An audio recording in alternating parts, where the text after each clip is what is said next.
So what was the statement that you just made? What was the point that you were wanting to make with us? Can you find those words again? Yeah, I find myself, like, when it comes to someone that I want to be with, when I get that good feeling because, like, I'm feeling good with myself, I notice things are harmonizing between me and them very well. Well, you're very persuasive then, even if they're not really right on your wavelength. When you are in concert, in vibrational concert with your inner being, your attraction power is on steroids. Your power of positive influence is so huge when you are feeling great. Yeah, and I find myself when I don't feel great, it all down spirals, and I have a difficult time pulling myself out to so feeling what's the great. answer? Here's some multiple choices. When I don't feel great, should I keep talking? No. When I don't feel great, should I try to explain? No. When I don't feel great, what should I do? Anything and everything you can to feel better.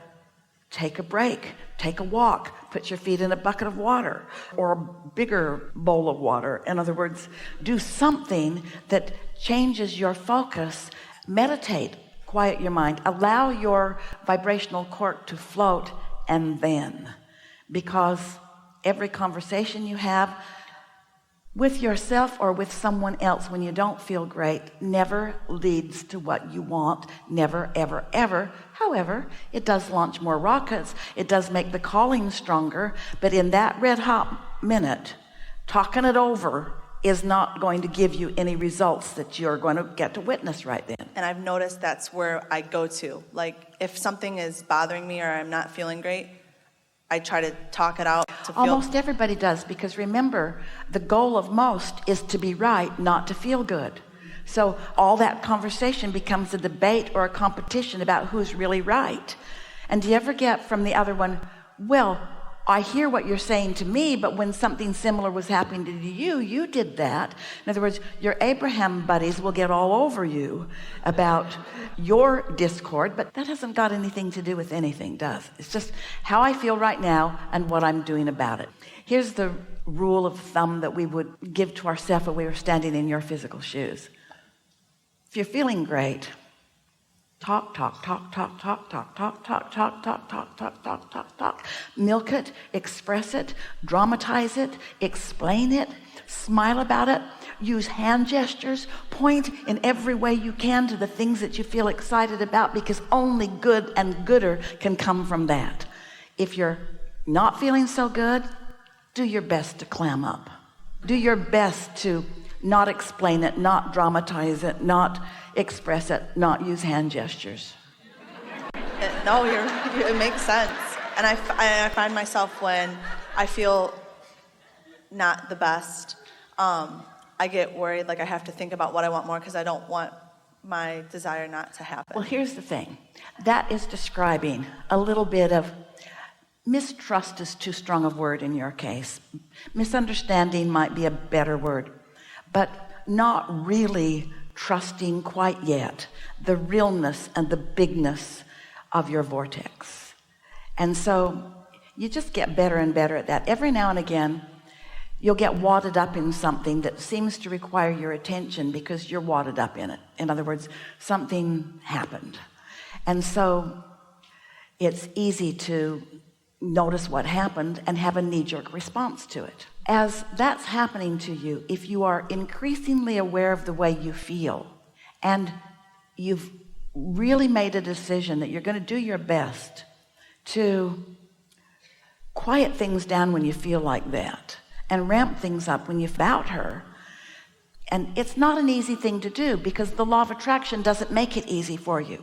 Because when you're trending, there's momentum. And when there's momentum about thoughts are being fed to you and you're picking them up. In other words, you're all psychically receptive to thoughts that are in the air. It's like you could walk into a room and see the looks on somebody's face when they look up and see you, and the look on their face might not be a good look, which has nothing to do with you, but you might take it personally. That would be a good time to look down.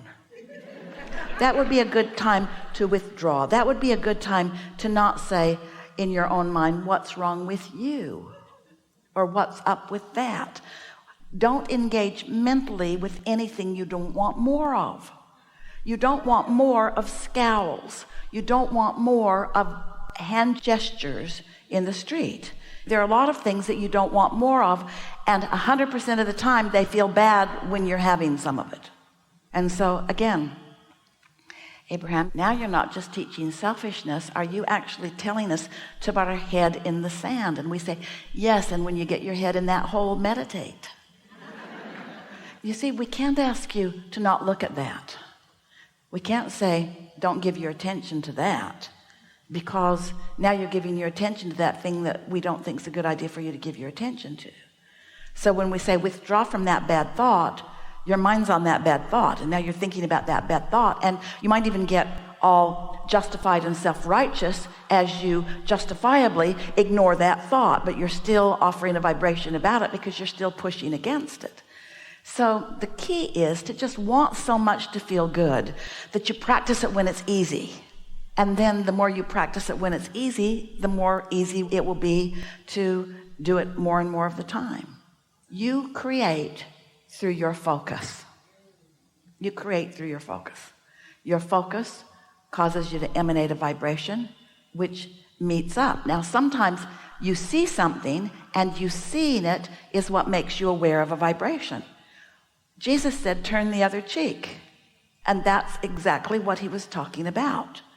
Seek those things that feel good to you, and don't amplify or add to or attract those things that don't. Abraham, you teach selfishness. Yes, we do. Because if you're not selfish enough to tune to who you really are, then you don't have anything to give anybody anyway.